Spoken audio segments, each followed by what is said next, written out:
style and very dark humor and, kind of like it's very cutting kind of humor, but which I love. I'm usually drawn to books that are kind of like writers that are kind of a little bit out there and unconventional, and he definitely is.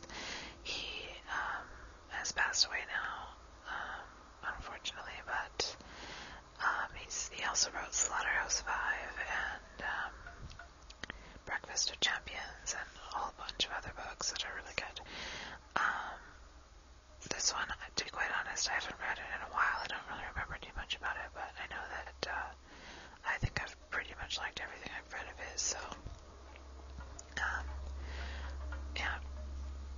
Anyway, I thought I would just read like the first chapter because it'll be a nice chunk of reading, and I hope you guys like it. So it's Kurt Vonnegut, Deadeye Dick, Chapter 1. To the as yet unborn, to all innocent wisps of undifferentiated nothingness, watch out for life. I have caught life. I have come down with life. I was a wisp of undifferentiated nothingness, and then a little peephole opened quite suddenly. Light and sound poured in. Voices began to describe me and my surroundings. Nothing, they said, could be appealed. They said I was a boy named Rudolph Waltz, and that was that. They said the year was 1932, and that was that. They said I was in Midland City, Ohio, and that was that. They never shut up. Year after year, they piled detail upon detail. They do it still. You know what they say now? They say the year is 1982, and that I am 50 years old. Blah, blah, blah. My father was Otto Waltz, whose people opened in 1892, and he was told, among other things, that he was the heir to a fortune earned principally by a quack medicine known as St. Elmo's Remedy. It was grain alcohol dyed purple, flavored with cloves and sarsaparilla root, and laced with opium and cocaine. As the joke goes, it was absolutely harmless unless discontinued.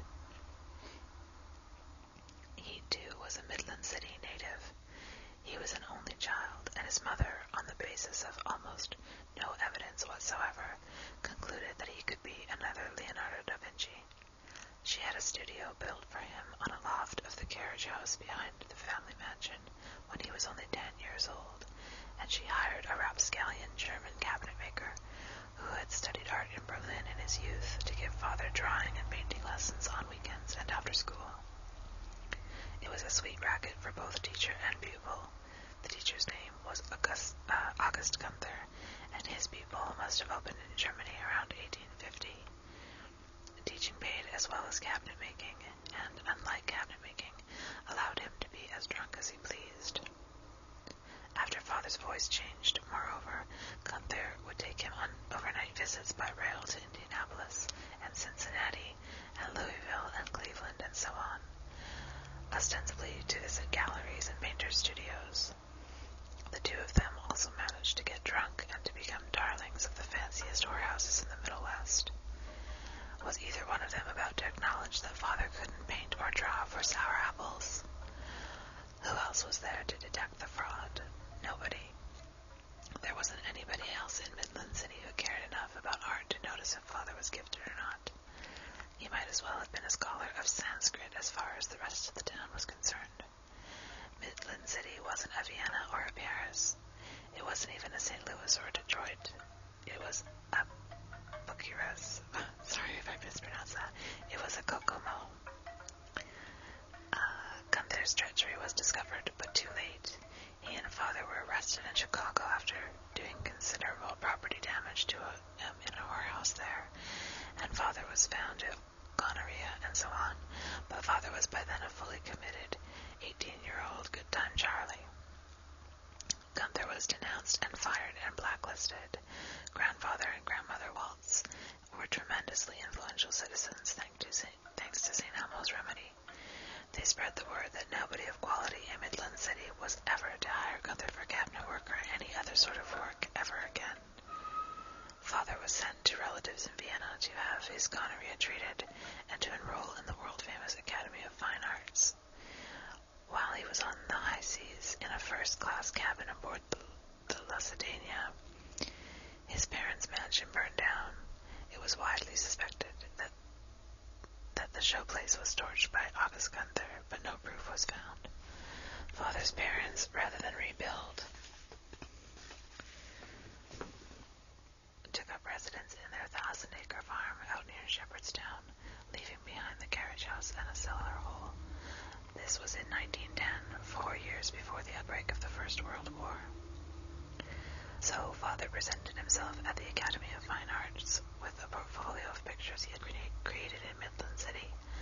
I myself have examined some of the artwork of his youth, which Mother used to moon over after he died. He was good at cross-hatching and shading a drapery, and August Gunther must have been capable in those areas too. But, with few exceptions, everything Father depicted wound up looking as though it were made of cement. A cement woman in a cement dress, walking a cement dog, a herd of cement cattle, a cement bowl of cement fruit set before a window with cement curtains, and so on. He was no good at catching likenesses either. He showed the Academy several portraits of his mother, and I have no idea what she looked like. Her peephole closed long before mine opened. But I do know that no two of Father's portraits of her resemble each other in the least.